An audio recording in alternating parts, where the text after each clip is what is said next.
Donc là, on va sortir de la cave, on va plutôt aller sur la ligne d'embouteillage, voire même plus. On va aller chercher les bouteilles directement sur le marché, regarder un petit peu ce qui se passe en termes de variabilité entre les différentes bouteilles. Donc en fait, quand on parle de variation bouteille à bouteille, on peut se poser la première question, c'est bon, finalement c'est un mythe ou c'est une réalité? C'est quelque chose qui est avéré sur le marché? Est-ce que donc, ça existe vraiment? Est-ce que c'est limité aux vieilles bouteilles, des bouteilles qui ont plus de 10 ans, qui ont été un peu oubliées quelque part chez mamie, et voilà, c'est là qu'on a créé de la variation, ou est-ce que ça peut se créer plus tôt? Est-ce que ça représente un nouvel problème? C'est-à-dire, est-ce que au niveau sensoriel, ça peut être perçu ou pas? Et puis, si c'est avéré, est-ce qu'on peut en maîtriser les causes et puis essayer d'améliorer tout ça? Donc, je vais dans un premier temps vous présenter deux études que j'appelle marché, mais c'est des études de marché parce qu'on est allé chercher les études sur le marché, qui portent sur les bouchons cylindriques et les capsules à vis. Alors, pourquoi on l'a fait en deux fois? C'est que la première fois qu'on a voulu lancer ça, on ne trouvait pas encore beaucoup de bouteilles sur le marché français qui étaient bouchées capsules à vis, alors que l'année d'après, ça avait déjà augmenté. Alors, quel élément donc sur le marché? Analyse chimique de ces vins. Donc, en fait, le challenge, c'était d'aller dans un supermarché où quelque part on pouvait acheter des vins et essayer d'avoir 12, 15, 20 bouteilles. Mais c'est pas toujours évident en fonction de comment les magasins vont achalander leurs étagères. Donc, on a pris ce qu'on pouvait trouver.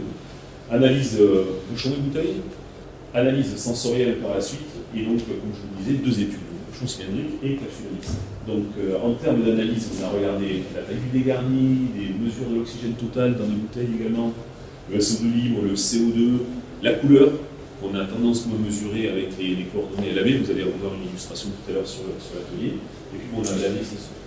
Donc, on va d'abord focaliser sur les bouchons cylindriques. Donc, rapidement, on a acheté 25 vins blancs en grande surface en France. Ok, là, on était sur les mêmes millésimes 2011. Analyse en 2013, vous voyez, c'était des vins qui avaient une grosse année en bouteille, comme ça. Gamme de prix entre 4 et 7 euros, et on a pris 10 bouteilles de chaque. Okay. Donc là, on a représenté sur ce graphe l'axe des ordonnées, vous avez le SO2 libre, et ici vous avez les vins, d'accord? On a prélevé 25 vins. Okay. Et ici vous avez les différentes mesures, analyses du SO2 pour toutes les bouteilles. Donc vous voyez en fait ce nuage de points là, plus il est étendu, plus il y a de variabilité bouteille à bouteille. D'accord? Donc sur les 25 vins, il y a 10 vins avec une variation qui est supérieure à 4 mg par litre de SO2 libre. Alors pourquoi on mentionne 4 mg par litre de SO2 libre? C'est parce que quand on travaille dans notre laboratoire, on considère que 3-4 mg par litre, ça peut être encore une erreur analytique. D'accord? Ça peut venir de l'appareil qui déconne un peu d'une bouteille à l'autre, etc. Donc on prend de la marge. Et on se dit, bon, tout ce qui est vraiment au-delà de l'erreur analytique, on considère que c'est une vraie différence. D'accord? Donc on a 7 vins qui se représentent entre 4 et 7 mg de différence entre bouteilles, un vin qui est à 8,5, il y a deux vins qui sont au-delà de 10 mg par litre d'écart d'une bouteille à l'autre, sur d'une bouteille. D'accord? Ça fait quand même une belle différence. Les vins qui sont à plus de 4 mg par litre avec SO2 libre, ceux-là, on les a sélectionnés et on a dit, voilà, potentiellement, ils pourraient être sensoriellement différents. Donc, on a testé ces bouteilles-là. Et ce qu'on a fait, c'est qu'on a pris les bouteilles qui avaient les concentrations minimum et maximum. Okay, donc, si on avait une différence de 10 mg par litre dans 10 bouteilles, on a pris celles qui avaient les 10 d'écart. Et c'est un jury interne à non-accord qui est à l'ILV Audian, où l'équipe d'œnologie de non-accord qui est située. Donc les variations sensorielles, en fait, viennent sur les 10 vins qu'on a mentionné tout à l'heure qui avaient un écart de SO2 libre. Il y en a 6 pour lesquels les gens ont dit ah ben ces vins sont différents. Donc on leur donne un aveugle, on leur demande de comparer les deux vins, et ils finissent avec une conclusion ben, pour nous, ce sont des vins qui sont différents. Voilà. Alors qu'au départ, c'est même bouteille, même embouteillage, et on les retrouve au même endroit, avec la même étiquette, d'accord? Et il y a des choses qui ont varié. Donc ça fait 24% des lots qui ont été prélevés qui présentent une différence sensorielle. Donc quand on disait tout à l'heure, est-ce que c'est un vrai problème et est-ce que les gens vont le voir, ben, on peut voir cette différence sensorielle. On a fait la même chose sur les capsules à vis. Okay, donc là pareil, 25 vins. Là on avait des blancs, des rosés, des rouges. Grande surface en France, gamme de prix 3-7 euros. Là, les millésimes étaient différents parce qu'on n'a pas trouvé beaucoup de vins qui étaient tous du même millésime, etc. Donc ça part peut-être pas aussi vite dans les magasins, ça reste un peu plus longtemps. 10 bouteilles de chaque vin, de nouveau, analyse réalisée en 2014. Donc de nouveau, on se retrouve avec de la variation de SO2, pas mal. Donc l'idée de se dire, tiens, j'ai des problèmes avec des bouchons, je passe en capsule à vis, je vais être plus constant d'une bouteille à l'autre, c'est pas forcément gagné non plus. Parce qu'on a finalement le même niveau de variabilité. 9 vins sur 25 qui montrent des variations, donc c'est ce qu'on a vu tout à l'heure. Et il y a 6 vins qui sont impactés au niveau sensoriel. Donc de nouveau, on se retrouve avec les mêmes résultats, capsule à vis ou bouchon cylindrique. D'accord. Ce qui est intéressant, c'est que là, on a regardé aussi le CO2, et on voit qu'il y a des variations de CO2 assez importantes également de bouteilles. Et un lot qui est intéressant, celui-là est assez intéressant. On a regardé ici, on vous a parlé tout à l'heure des coordonnées LAB pour déterminer la couleur du vin. Donc là, vous avez le B, à un moment donné, le A en abscisse, et vous avez les 10 mesures de couleur pour ces 10 bouteilles. Donc en fait, là, vous imaginez le consommateur qui va acheter le vin et il est confronté en fait, à 3 lots de couleurs de vin, alors que lui, il achète la même étiquette. D'accord. Et l'avantage du LAB, c'est que ça donne une définition de la couleur telle que l'œil peut le percevoir. D'accord. Donc là, on est vraiment en rapport avec la perception de la couleur. Donc voilà, comme on l'a vu tout à l'heure, il y a 36% de bouteilles qui montrent de l'hétérogénéité et finalement, on va classer. Donc, comment expliquer ces variations? Pourquoi on se retrouve avec des bouteilles qui, a priori, sont embouteillées le même jour et puis on se retrouve avec des variations aussi importantes? Donc, nous, on est vachement focalisé oxygène. Donc, on a commencé par lister les sources d'oxygène. 3 sources d'oxygène. Il y a l'oxygène qui est dissous dans le vin lors de la mise, l'oxygène qui est piégé ici dans l'espace de tête, et puis vous avez l'oxygène qui va rentrer au travers du bouchon ou du joint de la réflexe. Okay. Il y a ce que j'appelle la maîtrise des matières sèches. Donc, on verra après les bouchons eux-mêmes et les bouteilles. Et puis la maîtrise de la mise au niveau presque mécanique de la chose. Donc on va essayer de regarder tout ça. Donc, on va commencer par la fin. Influence de l'embouteillage, maîtrise de la mise en bouteille et maîtrise des matières sèches. Donc là, la première chose, ça c'est sur l'étude des capsules à vis. On ne peut pas attendre d'avoir une évolution des vins exactement similaire si déjà on commence par avoir des niveaux de remplissage qui peuvent varier autant d'une bouteille. Et ça, ce n'est pas des photos qu'on a montées, hein. C'est ce qu'on a photographié sur des bouteilles qu'on a retirées des étagères de grande surface. Je ne sais pas si vous voyez bien avec la luminosité, mais j'ai représenté ici avec les flèches chaque fois l'écart que vous avez. Donc, vous voyez la différence de remplissage qui peut exister dans ces bouteilles. D'accord. Donc ça déjà c'est le premier truc qui interpelle, c'est de dire bon attendez, avant de regarder la qualité des vins, il faut quand même savoir ce qu'on fait en termes d'embouteillage. Ensuite, donc là on a le cas particulier, on a fait des analyses chimiques sur cela. Donc là qu'est-ce qu'on a? On a la teneur en oxygène total et en SO2. Ce qu'on voit, et là vous avez la teneur en CO2. Ce qu'on voit ici, c'est que vous avez une bouteille sur les 10 qui a vraiment perdu clairement. Donc premièrement, il y a plus d'oxygène dans la bouteille, vous avez un pic d'oxygène dans la bouteille, et également vous avez moins de SO2 et moins de CO2. Donc ça c'est clairement typique de la révélation d'une fuite. On se retrouve dans une situation où cette bouteille, c'est une fuyarde. Ensuite, il y a des fuites qui sont dues à des chocs lors de la mise. Et ça existe bien sur les capsules à vis. Quand vous voyez les bouteilles qui se tapent parce que ça va super vite, vous voyez les impacts que ça peut avoir ici. Bon, le problème que ça a, c'est que là, bon, on se dit, bah, allez, c'est qu'un aspect esthétique. Elles sont un peu abîmées, c'est un peu cabossé, donc allez, ma foi, on va vivre avec.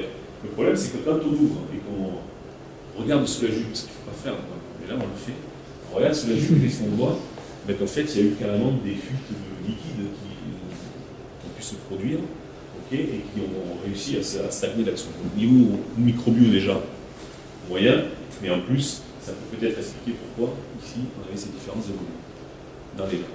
D'accord. Donc là encore, une fuite. Alors, autre cas intéressant, c'est que là, c'est des gens qui a priori peuvent bien travailler. Puisqu'on va inerter, on veut éviter les apports d'oxygène dans l'espace de tête, etc. Mais là, on va faire les gouttes d'azote liquide. Vous voyez. Et là, ce qui s'est passé, c'est que très certainement, il y a eu une surpression.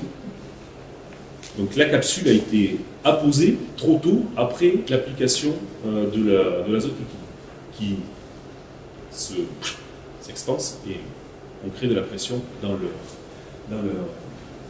dans l'espace de tête, ce qui a créé ensuite trop de pression sur le joint, crée une fuite également. Donc ça, c'est sur les aspects, attention, bien maîtriser les applications des systèmes de bouchage. Il y a aussi un aspect sur les bouteilles. Ça paraît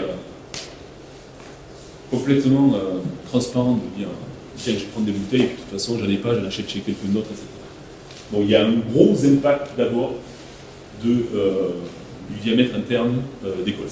Ça varie, ça peut varier énormément, et au bout d'un moment, notamment pour les bouchons cylindriques, ça peut poser des soucis énormes. Ensuite, pour les capsules à vis, ce qui est important, c'est la planéité de la bouteille. Okay, mais ensuite, il y a pas mal de mesures qui sont importantes, notamment les cotes Y, etc. On ne va pas rentrer dans le détail, mais tout ça, ce sont des paramètres très précis qu'il faut maîtriser pour que, lors du sertissage, ce soit fait en bonne et due forme. Okay, et il faut s'enlever de l'idée qu'on a une machine qui met des capsules à vis, donc n'importe quelle capsule, n'importe quelle bouteille passe sur la même ligne avec le même réglage. Ça ne marche pas comme ça. C'est très très technique. Chaque fois qu'on change quelque chose, il faut refaire les réglages. Je sais que c'est fastidieux, mais il faut les refaire, sinon ça crée des problèmes. Influence de l'embouteillage, donc là on va regarder maintenant les aspects d'oxygène dissous, donc l'oxygène dans le vin. Donc, bon, première chose, c'est que l'embouteillage est une source d'apport en oxygène. Donc, nous avons réalisé pas mal d'audits oxygène à travers le monde. Et ici, vous avez des exemples. Donc, en bleu, vous avez les quantités d'oxygène dissous dans le vin, et en rouge, la part d'oxygène qui est en fait dans l'espace de tête. Donc, vous voyez que toutes les tables là, qui ont été mesurées, ben, ça varie entre catastrophiquement mauvais à idéalement bon. Avec un point commun dans tous ces gens-là, c'est qu'ils pensaient tous bien faire et qu'ils pensaient tous avoir très peu d'oxygène finalement dans leur bouteille. Ce qu'on voit qui n'est pas tout à fait le cas. Mais bon, quand on embouteille, il y a potentiellement de l'oxygène qui entre dans les bouteilles. Donc, le profil type d'une mise en bouteille en termes d'oxygène dissous, d'accord, c'est cette courbe qu'on voit ici qui se matérialise en U. D'accord, vous avez le nombre de bouteilles au fur et à mesure qu'elles sont remplies. Les premières bouteilles sont généralement impactées avec plus d'oxygène dans le dissous. Puis on arrive sur la croisière, la vitesse de croisière de la ligne sans arrêt, etc. On peut travailler avec une quantité d'oxygène dissous relativement faible en termes d'apport. Et puis ensuite, sur les dernières bouteilles, il peut y avoir de nouveau cette observation de plus d'oxygène. Alors qu'est-ce qui se passe? En fait, ah oui, alors juste, on ne va pas en parler beaucoup, mais quand on a une courbe en U comme ça sur l'oxygène, vous avez une autre courbe en U inversée pour le CO2. D'accord? Donc les premières bouteilles, non seulement elles ont moins d'oxygène, mais en plus elles ont moins de CO2. Et pareil pour les dernières. Donc quand on parle de variabilité bouteille à bouteille, déjà si on prend une bouteille qui a été tirée ici ou une bouteille qui a été tirée en début de mise, on a déjà potentiellement deux mammifères. D'accord? Donc, pour éviter les apports d'oxygène au début, il faut arriver à gérer son début de tirage. Et donc pour ça, nous on préconise d'inerter le circuit et d'arriver à des valeurs aux alentours de 2% d'oxygène. Quand on est à 2% d'oxygène, on reste dans une gamme où on va très peu impacter finalement le vin en termes d'addition d'oxygène dans le dissous. Et puis pour la fin de tirage, alors là la problématique elle est que la cuve va commencer à se vider et que ici si je me retrouve, finalement c'est un petit peu le même cas de figure que tu mentionnais tout à l'heure dans le pressoir, si je me retrouve avec une entrée d'air ici, je vais pousser mes derniers litres pour aller dans les bouteilles avec de l'air. Et ça il faut éviter, donc il faut arriver à remplacer l'air ici par soit de l'azote, soit du CO2, soit de l'azote et du CO2, et ça peut être intéressant d'avoir des bonnes doses d'azote et CO2 qui soient en rapport avec le CO2 du vin lui-même, comme ça on n'impacte pas non plus, et on peut corriger même en même temps qu'on pousse. Donc là ça peut être intéressant. Qu'est-ce que je voulais dire ici? Voilà, quand on est en milieu de process, ok, donc là on n'a pas les pics du début de la fin. Ici, qu'est-ce qui peut varier encore? Ben là, déjà, on peut voir que l'inertage de la bouteille vide, donc là c'est l'inertage avant remplissage. Nous, ce qu'on voit, c'est que, en général, cette étape-là, elle permet d'avoir un gain une diminution de 0,3 à 0,6 mg par litre d'oxygène dissous ajouté lors de cette étape-là. D'accord? Donc cette étape d'inertage peut être intéressante. Quand on regarde ici, réalité de l'inertage bouteille, donc là vous avez 13 câbles. okay, pour lesquels on a mesuré les prises d'oxygène. D'accord? Vous voyez que là, vous avez des gens qui finalement, en faisant un inertage de bouteille, ben, prennent très peu d'oxygène, dans 70% des cas. Ici, on voit même qu'on en a moins. Okay, ça, c'est à la mesure près. Okay, mais après, vous avez des caves qui, malgré l'inertage, ben, continuent à prendre de l'oxygène. Donc en fait, là, eux, il faudrait mieux de se poser la question de si l'argent qu'ils mettent pour inerter ces bouteilles-là est vraiment nécessaire. Et s'ils veulent vraiment faire un bon boulot, d'essayer peut-être de revoir un petit peu leurs étapes d'inertage. Autre source de variation, quand on est, c'est la variation bec à bec. D'accord? Donc là, si vous avez de nouveau pour les 13, là il y a 14 caves, d'accord? 14 caves, bec à bec. Là, vous avez une cave où, entre tous les becs, il y a 0,1 mg par litre d'écart. Donc là, la machine, tous les becs vont super bien. Ils délivrent les mêmes quantités d'oxygène, si on peut dire, dans les bouteilles. Alors que vous avez des cas de figure où on peut aller à 0,8 mg par litre d'écart d'un bec à bec. D'accord? Donc, malgré le fait qu'on soit en phase linéaire de production et qu'on n'a plus de hic-up du début, hein, on a quand même des risques si les becs ne sont pas bien réglés. Ensuite, on va regarder l'espace de tête, l'oxygène de l'espace de tête. Donc, l'oxygène de l'espace de tête, bah, très longtemps, ça a été quand même assez négligé. D'accord? Parce que quand on a un bouteille et qu'on utilise des bouchons cylindriques, on se disait, bon, de toute façon, moi je suis sous vide, donc tout va bien, le vide, pas d'oxygène. Donc ça, déjà, il faut se l'enlever de la tête. Vide, pas d'oxygène, ça n'existe pas. Vide, c'est moins d'oxygène, mais c'est pas plus d'oxygène. Et ensuite, ouais, bon, finalement, j'ai cette petite quantité ici, qu'est-ce que je peux bien mettre comme oxygène dans cette petite quantité ici? Ben, le problème, c'est que le gaz, enfin l'oxygène est un gaz, il est vachement plus facile d'avoir de l'oxygène en grande quantité dans du gaz, qu'en plus ça peut être comprimé, comparé à du vin, où il faut quand même vouloir le mettre l'oxygène dans le vin. Ça ne se dissout pas de façon très simple. Donc ce qu'on voit là sur une étude qu'on a menée récemment, on a fini ça cet été, en Californie, sur 18 caves qui ont bien voulu regarder avec nous quelles étaient les performances qu'elles avaient en termes d'embouteillage. On a mesuré de nouveau, comme vous avez vu tout à l'heure, le dissous et l'espace de tête. Et donc ce qu'on voit, c'est que sur ce graphe, c'est qu'en général, encore une fois, il y a quelques exceptions, par exemple, une exception ici, mais en général, la quantité d'oxygène dans le vin est plus faible que les quantités d'oxygène qui sont piégées dans l'espace de tête. Et l'autre information qu'on voit, c'est que la variabilité bouteille à bouteille, et ici, là, les barres représentent 48 bouteilles qui ont été prélevées pendant que la ligne tournait à vitesse maximale. Donc on a mis 48 bouteilles, on a récupéré et on a fait des analyses. Et en fait, vous voyez que la principale variabilité, elle vient de l'espace de tête. Donc là, on est en train d'avoir une source de variation bouteille à bouteille qui est très importante en termes d'apport d'oxygène, bouteille à bouteille, dans l'espace de tête. Voilà, donc on peut gérer ensuite ça. Donc comme je le disais tout à l'heure, si on travaille sans vide, bon ben là, voilà, en moyenne, on va prendre 3 mg par litre d'oxygène dans les bouteilles. Avec un vide qu'on va dire moyen, celui qu'on mesure le plus souvent, on a baissé de moitié.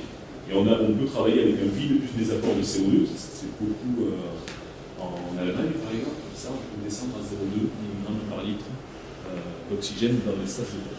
Vous voyez qu'on peut gagner un facteur plus de 10 ici, si on veut travailler. Comme il faut. Espace de tête, même challenge. Si on ne fait rien, on va se retrouver avec 3 mg par litre environ. Avec un inertage classique qu'on peut avoir un peu, on va appeler un bricolage. Si on a rajouté un tuyau, on a eu un apport d'azote et on va faire ça. Et puis après, avec des systèmes plus étudiés pour ça, mais ça c'est un appareil que nous on a développé, qui permet de descendre de facteur 5 à 0,6 mg par litre d'oxygène dans ces espaces. Voilà. Donc ça, c'était vraiment des aspects qui étaient liés, inhérents à la... On a vu au choix des bouteilles, maîtrise de l'embouteillage. Maintenant, on va regarder les perméabilités, parce que quand même, on reste une société qui... On vend quand même quelques bouchons, donc on a quand même pas mal de retours sur la perméabilité des bouchons, c'est comme ça qu'on est quand même sur le marché positionné en termes d'oxygène et bouchons. Donc, quand je reviens à mes études, à l'étude de tout à l'heure sur les variabilités bouteille à bouteille, sur les 25-20 où il y avait des bouchons cylindriques, on a essayé de regrouper par famille les bouteilles qu'on avait. Et en fait, on voit que là, on avait des bouteilles bouchées en bouchon naturel, en colmaté, en micro-aglo, en noma, et il y en avait en injecté lumière. Okay, et donc on se retrouve ici avec la variabilité qu'il pouvait y avoir, hein, les différences qu'il pouvait y avoir dans les bouteilles. Donc on voit que la famille la plus impactée reste la famille des bouchons naturels. Okay, et ensuite vous avez des performances colmatées tout plus haut mais relativement constants, et après vous avez les micro-agglos et les NOMA qui donnent le moins de variabilité bouteille à bouteille si on les classe comme ça par famille. Bon, attention, avec 25 lots de vin, ça reste assez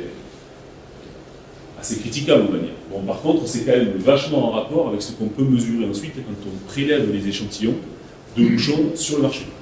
Et qu'on regarde, nous on a fixé une méthode, on a une méthodologie pour mesurer la perméabilité des bouchons, et donc on screen tous les bouchons qu'on peut récupérer selon exactement les mêmes conditions de température, d'analyse d'oxygène, etc. Et donc on voit la variabilité dont on parlait tout à l'heure des bouchons naturels, qui peut être vraiment importante. En rouge, vous avez la moyenne, et la barre grise matérialise du minimum au maximum qu'on a pu mesurer pour l'échantillon de 10 bouchons. Vous avez des techniques comme plus qui varient pas mal, le micro-agglo, donc on voit que la variabilité est moins importante, donc on est bien en phase par rapport à ce qu'on a vu tout à l'heure. Et les effets noués qui varient beaucoup. Et là, ici, on a représenté une série de bouchons qui s'appelle la série Select, qui montre la variabilité que nous mesurons du fait de la co-extrusion. Donc c'est vraiment très très serré. On a des ETR qui sont définis, différents, et avec une variabilité très faible. Ça, c'est notre production qui nous permet d'obtenir ça.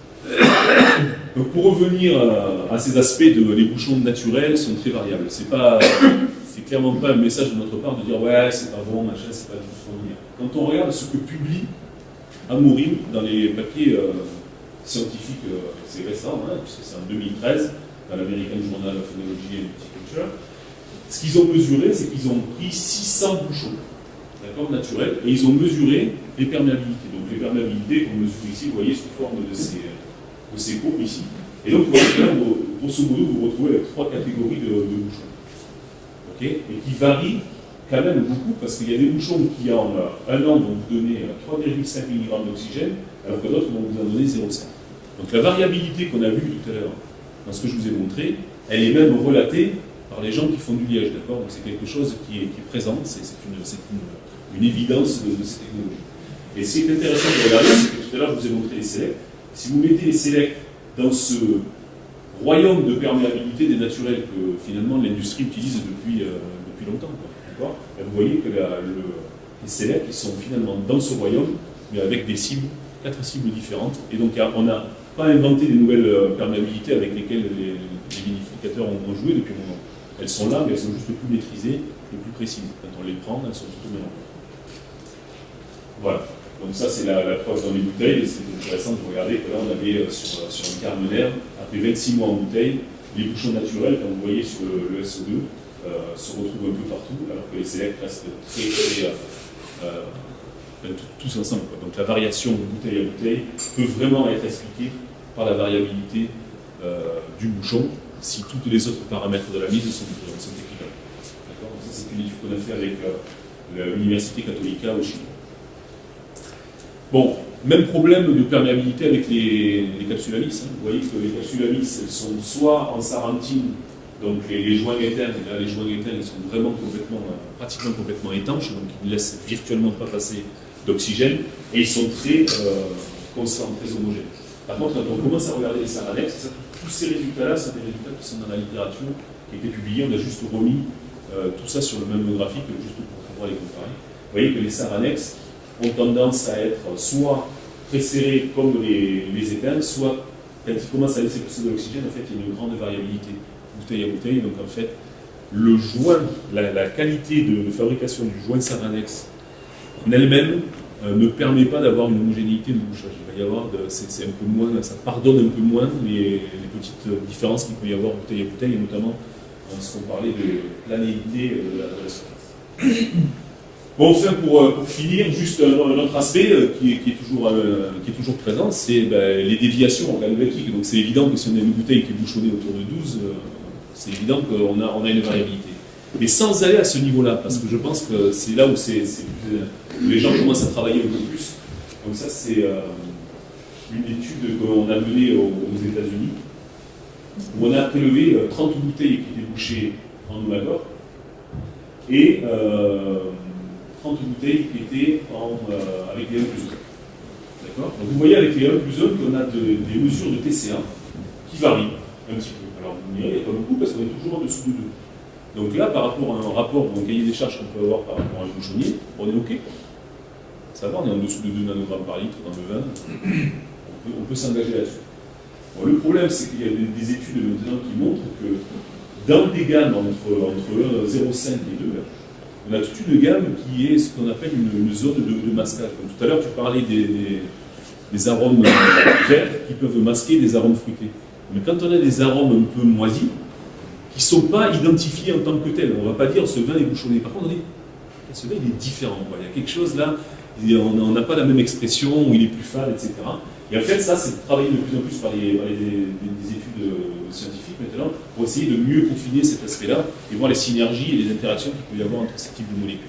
D'accord. Donc là aussi, sans aller au défaut, il peut y avoir une source de variation de bouteille à bouteille en termes de sensoriel. Donc là, on ne verrait pas forcément des différences en SO2, mais on verrait des différences au niveau sensoriel alors que les SO2 sont les mêmes. D'accord. Voilà. Donc pour finir un petit peu une diapo de conclusion, okay, si on gravite autour de la bouteille, donc on a vu que si on voulait éviter les sources de variation, dans un premier temps, il faut avoir une qualité de contenant qui tienne la route, profil de colle, planéité des colles pour les capsules à vis. N'oublions pas qu'on travaille aussi en bagging box ou en Tetra Pak ou autre. Il faut aussi définir les perméabilités de ces poches et être sûr que ça c'est bien géré. Ensuite, en termes d'oxygène, je redis l'importance de l'oxygène de l'espace de tête, qui est non seulement un réservoir important, mais en plus une source de variation énorme. D'accord. Ensuite, maîtrise de la mise, de la bien préparer ses vins, pas faire des sulfitages au dernier moment, être sûr qu'on fait bien les choses. Okay. Niveau de remplissage, ça paraît tout con à dire, mais ça reste encore une problématique et on en voit les conséquences aujourd'hui sur le marché. Performance des obturateurs, bon, mais là on reste dans notre domaine, on croit beaucoup à la perméabilité contrôlée, il faut bien sûr éviter les fuites, et puis la façon dont on va les utiliser. Ce que je disais tout à l'heure, c'est pas parce qu'on se dit tiens d'un coup je vais passer à la capsule à vis qu'on sait mettre des capsules à vis sur une bouteille, il y a plus de challenge que ça. D'accord. Et en fait, pour finir, la déviation sensorielle, comme on a vu, c'est évident qu'il y a un défaut avéré, c'est facile, mais quand il y a cette zone un peu de masquage où on est entre deux, mais qu'on impacte la qualité du profil aromatique sans en faire un défaut, c'est plus difficile de le maîtriser. Voilà. Donc je vous remercie pour votre attention.